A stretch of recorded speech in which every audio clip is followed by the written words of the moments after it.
Operation lotus तो कहीं कोई हुआ ही नहीं। यहां तो ये सीधे खुलकर सामने आ गया कि आपसी लड़ाई में सरकार गिर गई। आप तो उस प्लानिंग कमेटी के हिस्सा थे।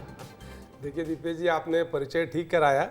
प्लानिंग कमेटी जैसा विषय नहीं था, लेकिन ये बात बिल्कुल सच है कि मैं सिंधिया जी के साथ भारतीय जनता पार्टी में 10 मार्च 2020 को सम्मिलित हुआ और बहुत सारे विषय ऐसे हैं, लेकिन सच जो वही है जो दिग्विजय सिंह वर्सेस कमलनाथ जी का विवाद है। और ये दीपेश जी, ये विवाद बहुत पुराना विवाद है, पर अब इस विवाद को हवा तब मिली जब नकुलनाथ और जयवर्धन राजनीति में आए। दिग्विजय सिंह जी की अभिलाषा है कि जिसके सिर पर कांग्रेस का ताज उसका नाम जयवर्धन सिंह होना चाहिए, और वही अभिलाषा श्रीमान कमलनाथ जी के नकुलनाथ को लेकर है, और पूरा संघर्ष उसी बात को लेकर। आप देखिए कि जयवर्धन सिंह नए नवेले विधायक थे, उनकी तुलना में उनके चचा लक्ष्मण सिंह जी बहुत वरिष्ठ थे, और कई वरिष्ठ विधायकों को नज़रअंदाज किया गया कमलनाथ की सरकार में, और जयवर्धन को मंत्री बनाने के चलते कई सारे और लोगों को मंत्री बनाया गया, और ये कहा गया कि मुख्यमंत्री जी नई जो ब्लड है वो लेके आना चाहते हैं। लेकिन मूल मुद्दा ये था, वो था वादा खिलाफी। कांग्रेस पार्टी के नेता श्रीमान राहुल गांधी जी ने खुली सभा में मंदसौर में वादा किया था, बाहें ऊंची करके, कि 10 दिन के भीतर मध्य प्रदेश के हर किसान का 2 लाख तक का कर्जा माफ, नहीं तो मुख्यमंत्री साफ। दीपेश जी मेरे साथ बैठे हैं, शर्मा जी कांग्रेस में तब भी थे, अब भी हैं, और तमाम लोग, एक किसान का कर्जा माफ हुआ हो।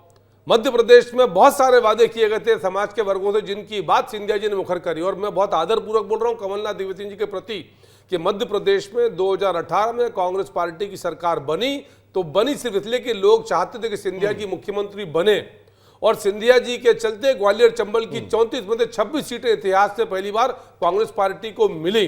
लेकिन फिर भी निर्णय हाईकमान का था, और सिंधिया जी का संघर्ष था कार्यकर्ता के सम्मान का, जनता के आदर का, जनता के वादों को पूरा करने का। और वादे नहीं पूरे तो कमलनाथ जी क्या कहते हैं, सड़क पर आना है तो आ जाइए, सड़क पर आना है तो आ जाइए। वो मैं सुनाऊंगा, वो बयान भी सुनाऊंगा। लेकिन स्वदेश, ये सवाल तो ये खड़ा हो रहा है ना कि बीजेपी तो यही कह रही है कि आपसी लड़ाई में ये कहीं ना कहीं सरकार हाथ से गवा दी गई, और सवाल तो यहां पर यह भी खड़ा हो रहा है कि दिग्विजय सिंह ने कहा कि एक विश लिस्ट बनी, उस विश लिस्ट पर काम नहीं हुआ, यही कारण है कि सरकार से हाथ धोना पड़ा, कमलनाथ ने गिरा दी सरकार। देखिए सच बात यह है कि अब कांग्रेस संघर्ष कर रही है, और निश्चित रूप से आज ही हमारे 71 जो जिलाध्यक्ष बने हैं प्रशिक्षण पा करके दिल्ली से वापस ऑन द वे हैं, भी चल आ रहे हैं, और मैं समझता हूं कांग्रेस उस पर काम कर रही है। लेकिन चूंकि आज बयान की बात है, तो माननीय दिग्विजय सिंह जी हो या कमलनाथ जी हो, दोनों पूर्व मुख्यमंत्री रहे हैं, और प्रदेश को इन्हें आगे तक पहुँचाने में इतना काम किया है कि कल ही देखा हमने केंद्रीय मंत्री नितिन गडकरी जी एक 7 किलोमीटर के फ्लाईओवर का उद्घाटन कर रहे थे। उन्होंने कहा था कि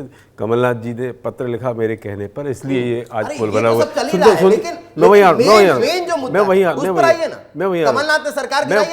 वही आ रहा हूँ कि दोनों नेताओं ने प्रदेश को ऊंचाइयों तक पहुंचाने में कोई कसर नहीं छोड़ी। लेकिन अब उन्होंने जैसे चाहे ब्रॉडकास्ट पहुंचाया ऊंचाई पर, अब तो कांग्रेस को खाई में गिरा रहे हैं ना। आप माननीय दिग्विजय सिंह जी का ब्रॉडकास्ट पूरा देख लीजिए, एक एक शब्द सुन लीजिए, चाहे आप कमलनाथ जी के ट्वीट को देख लीजिए। दोनों का मैं अपने काम की 10 अच्छाई गिना दूंगा, एक गड़बड़ कर दूंगा तो मुझे यहाँ से भगा दिया जाएगा ना। दोनों सेम वही सवाल होता है। दोनों दीपेश जी, दोनों बड़े नेताओं का आशय एक ही है कि सरकार गिराने वाले एक ही व्यक्ति हैं, ज्योतिरादित्य सिंधिया। उन्होंने सरकार गिराई है, और कांग्रेस के चुनाव चिन्ह पंजे के निशान पर चुनाव हुआ। अरे शर्मा जी, 3 चॉइस है, जिम्मेदार दिग्विजय सिंह कमलनाथ के दोनों। अपने निजी स्वार्थों के चलते सिंधिया जी ने सरकार गिराई, कमलनाथ सरकार गिराई, और 2019 में चुनाव जो हारे थे वो हताशा में परेशान थे। और ये जो दिग्विजय सिंह कुछ और कह रहे हैं, दिग्विजय सिंह झूठ बोल रहे हैं क्या? अरे दिग्विजय सिंह झूठ बोल रहे हैं क्या? शर्मा जी उत्तर, दिग्विजय सिंह झूठ बोल रहे हैं? विस्तार से बात कर रही है ना, ब्रजेश राजपूत की किताब है, वो है 17 दिन, पढ़ लीजिए पूरा। सरकार गिराने वाले दोनों बड़े नेताओं का आशय एक ही है कि सरकार गिराई। चलिए आप लोग जिस किताब का जिक्र कर रहे हैं, सीधे ब्रजेश जी का रुख लेता हूं, सीधे ब्रजेश जी का रुख लेता हूं। ब्रजेश जी आप लोग लड़िए मत, मैं वापस आ रहा हूं आप लोगों के पास, और फिर वही सवाल करूंगा कि रिस्पॉन्सिबल कौन, किसने सरकार गिराई। ब्रजेश जी जरा बताइए, ये जो गहमा गहमी भरा माहौल है, वो 17 दिन में इन तमाम मुद्दों का जिक्र है, उन तमाम घटनाओं का जिक्र है, घटनाक्रम का जिक्र है, आप जरा इसको थोड़ा सा शांत करिए माहौल को।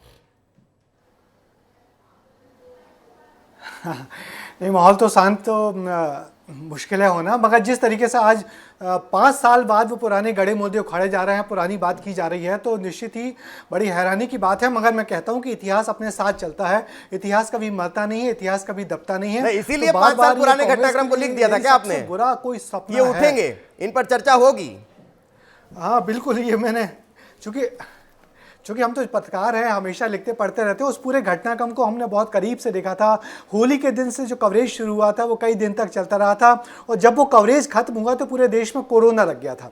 और कोरोना के बाद फिर लोगों से बात करके जो किताब लिखी है, तो इसमें पूरा घटनाक्रम है, इसमें कौन जिम्मेदार है ये नहीं लिखा, मगर हाँ कहाँ कहाँ क्या क्या होता रहा वो सारी चीज का घटनाक्रम का एक एक दिन का ब्यौरा इसमें है। क्योंकि सरकार गिराने की कोशिश लंबे समय से चल रही थी। इसकी वजह ये बात थी कि सरकार में बहुमत किसी दल के पास था, ना कांग्रेस के पास बहुमत था, ना बीजेपी के पास बहुमत था। मगर इसलिए जो विधायक थे यहाँ वहाँ, जो सपा और बसपा के विधायक थे, वो हमेशा यहाँ वहाँ डोलते रहते थे। सपा बसपा तो नहीं था, एक बसपा की विधायक थी, मगर जो 4 निर्दलीय विधायक थे। फिर तो सवाल ये खड़ा होता है ना कि जब सबको पता है कि अल्पमत है, हम बहुमत में नहीं गए, फिर तो हमें बहुत तालमेल के साथ रहना चाहिए। फिर ये तालमेल कहाँ गड़बड़ाया? कांग्रेस के साथ दिक्कत ये थी, कांग्रेस 15 साल बाद सरकार में आई थी, तो कांग्रेस का हर नेता मान रहा था कि सरकार लाने वाला वही है। लंका विजय में उसका भी योगदान है, तो हर आदमी लंका विजय के योगदान के चलते पूरी सरकार में अपना हक मांग रहा था। और उसमें हक मांगने में कार्यकर्ता से लेकर बड़े बड़े नेता भी शामिल थे। तो इन नेताओं का जो अहंकार का जो टकराव हो रहा था, अपने अपने हिस्से, अपने अपने जो हिस्सा मांगा जा रहा था, अपना अपना जो अधिकार मांगा जा रहा था, तो सारी लड़ाई उस क्लैशेस की थी।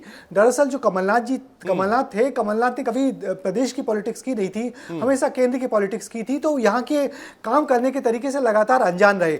मगर 10 साल चूंकि दिग्विजय सिंह यहाँ सरकार चला चुके थे, तो यहाँ के सारे विधायक, जिसमें से जीत के आने वाले आधे विधायक को पर्सनली जानते थे, उनके भक्त लोग थे, उनके पीछे चलने वाले लोग थे। तो उन विधायकों को डील करने का जिम्मा दिग्विजय सिंह का था और सरकार चलाने का जिम्मा कमलनाथ का था। मगर जो सिंधिया जी थे, सिंधिया जी और कमलनाथ को सामने लाके कांग्रेस ने पूरा चुनाव लड़ा था। मगर बार बार सिंधिया को लग रहा था कि उनके साथ इंसाफ नहीं हो रहा, उनके कार्यकर्ताओं के साथ इंसाफ नहीं हो रहा। बिल्कुल।